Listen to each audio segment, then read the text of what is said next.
If you make sourdough bread, you need living yeast. If you make yogurt, you need living bacteria. What is this living yeast that makes you rise in the morning? What is this living bacteria that makes you joyous and creative and eager to get to Facebook and TikTok? What is it? Let's look. But first, I'm Ed Conley, and I've been practicing awareness and awakening since the 50s. That's because I'm 89. I have a wide-angle view. I can see the decades like dominoes. How many more dominoes do I have? I don't know. But it doesn't matter, because my yeast is rising. My sourdough bread is sweet. But what is this living yeast? You have to find it in your life, not out in the world, not in Walmart, not in the supermarket. You have to find it in you, in your kitchen. All recipes start in your kitchen. You know, there used to be, I guess it still is, but there's a lot of cook games, you know, and one of the games of the master cook is that they must go to a refrigerator and make a meal out of the leftovers. They have to integrate what's given and create a meal out of it. This is called the integrating creative mind. This is the yeast. This is the MacGyver principle. Remember that TV show? MacGyver could get out of a fix by using what's given. He created a meal out of using what's in the kitchen, in the refrigerator.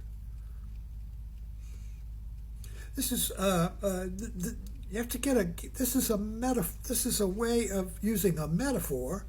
Sourdough bread. This is what got me going this morning.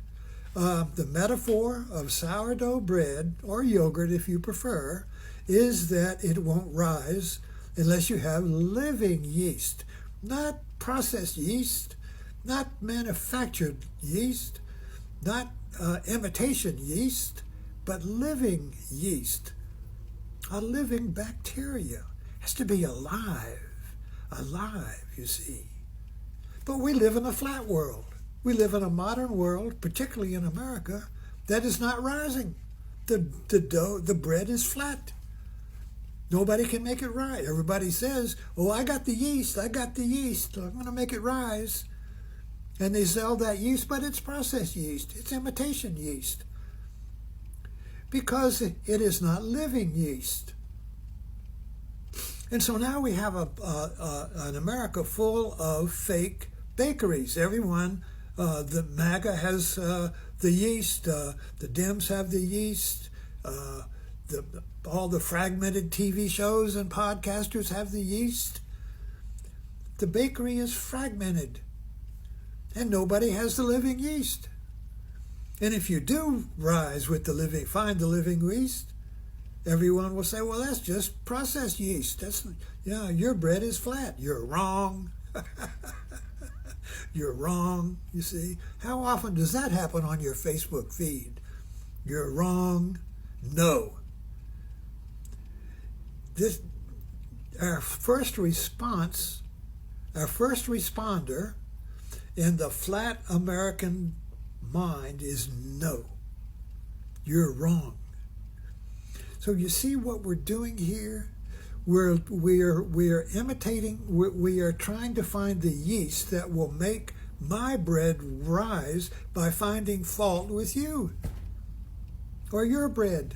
This bread's no good. My bread is. This is Trumpism. Trump wants to get rid of all the recipes for bread so that only his bread, Trump bread, is left. But it's flat. It has no rise to it. It's sour. It's no sweetness to it, you see? But then he says, well, if I'm the only bread in town, people will love my bread. This is the Trump bread, the Trump yeast. Get rid of all the other yeasts so my bread is the only bread left. And this This is a metaphor for communists. Our idea of a communist store, a state store, is only one loaf of bread. It's the state bread. Ironically, this is what Trump is creating. There's only one loaf left, and it's Trump bread. And we hate the communists.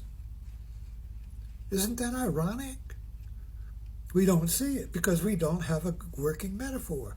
So sourdough bread and the yeast that makes your bread rise, not the world's bread. There's no world bread. There is no bread out there. You're the only bread.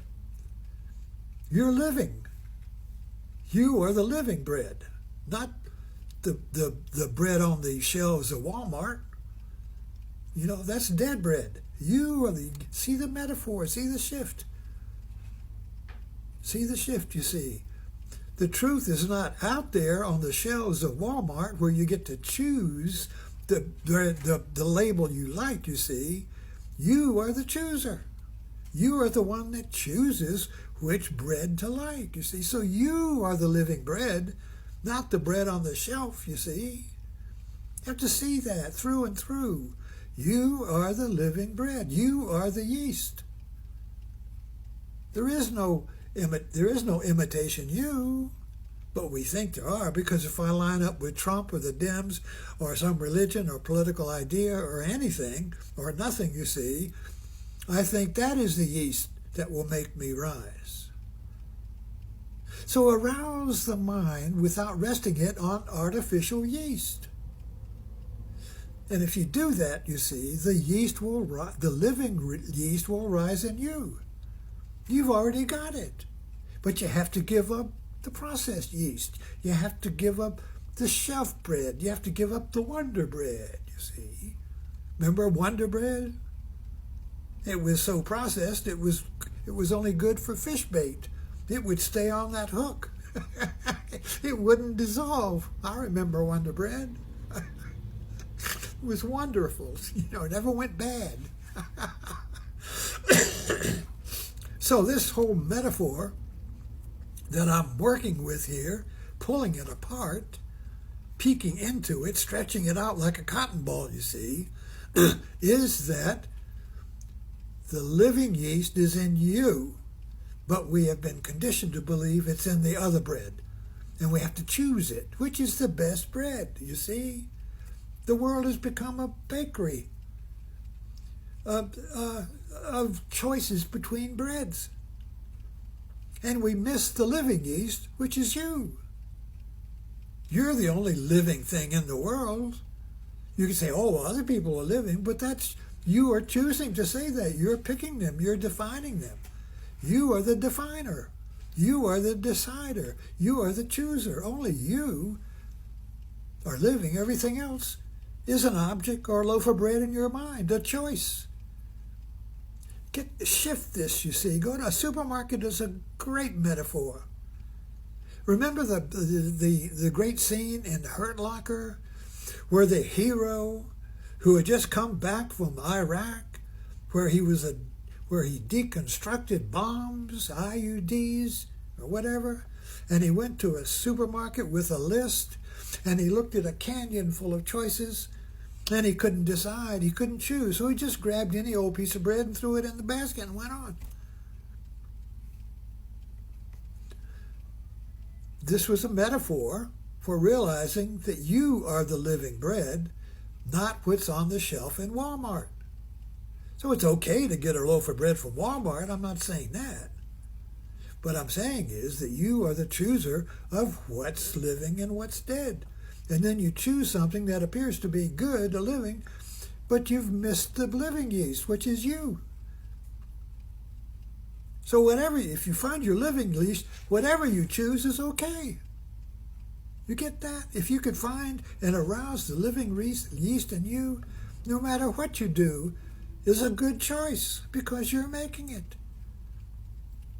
Of course, you could pick at it, but that's missing the point. Anyway, subscribe. Let's kick this yeast down the road. Thanks for dropping in.